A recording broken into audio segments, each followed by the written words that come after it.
চলে এসেছি SR study ইনফোতে নতুন একটা ভিডিও নিয়ে। তো আজকে তোমাদেরকে দেখাবো প্র্যাকটিক্যাল ইউনিটস অফ লেন্থ, মানে লেন্থের যে ছোট ছোট ইউনিটগুলো থাকে সেগুলো সম্পর্কে। দেখে নাও, এর মধ্যে রয়েছে 1 angstrom. 1 angstrom is equal two হচ্ছে 10⁻⁻10 মিটার। 10⁻⁻10 মিটার। তাহলে 1 অ্যাংস্ট্রমের যে সিম্বলটা হচ্ছে এর মাথায় একটা 0। এবার হচ্ছে 1 ন্যানোমিটার। 1 ন্যানোমিটার হচ্ছে এনএম, যেটা আমরা দিয়ে লিখতে পারি 1 ন্যানোমিটার, যেটার আমরা ইউনিট যেটা আমরা লিখি শর্টে নাম্বারসে 10⁻⁹ মিটার। 1 মাইক্রোমিটার। 1 মাইক্রোমিটার মানে হচ্ছে আমরা যেটা বলে থাকি এটাকে বলা হয় মাইক্রোমিটার, 10⁻⁶ মিটার। 1 মিলিমিটার, ঠিক আছে, 1 মিলিমিটার হচ্ছে MM.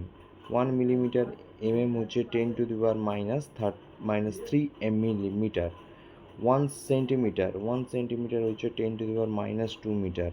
10⁻² metre. 1 kilometre is equal to 10⁻³ metre.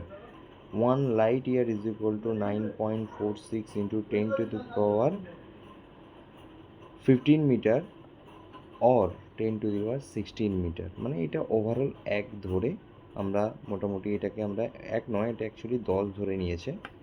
10 ধরে নিয়ে ইন্টু 10⁻15, 10⁻15, তাহলে 10-এর গুণিতক উপর থেকে যোগ হবে, এটার মধ্যে কিছু নেই মানে 1, তাহলে 1 + 15 ইজ ইকুয়াল টু 10⁻16 মিটার। এটা অ্যাপ্রক্সিমেটলি যেটা আমরা বলি সেটা ধরে নিয়েছে।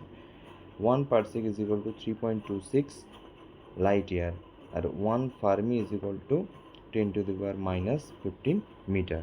তো এই ছোটো ছোটো ইউনিট এবং তাদের সিম্বল এবং তাদের নাম্বারসে কত রয়েছে সেগুলো তোমাদের জেনে রাখাটা খুবই দরকার। আগামী দিনের ছোটো ছোটো এক্সাম, ছোটো বড় সব ধরনের এক্সামে এই জিনিসগুলো তোমাদের কাজে লাগবে। সেই ম্যাথামেটিক্যাল ক্যালকুলেশন বলো বা বিভিন্ন রকম ফিজিক্সের ম্যাথের কোশ্চেন বলো, বা ডাইরেক্ট প্রশ্ন অনেক সময় এভাবে চলে আসে যে 1 অ্যাংস্ট্রম ইজ ইকুয়াল টু কত, মানে অপশান দেওয়া থাকে, তার মধ্যে সঠিক যেটা আছে সেটা তোমাকে অ্যান্সার করতে হবে। তো যাই হোক, আজকের এই পর্যন্ত এই কটা ভিডিও নিয়ে।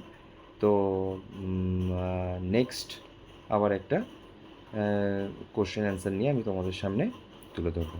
তো আজকের দিনের জন্য টাটা।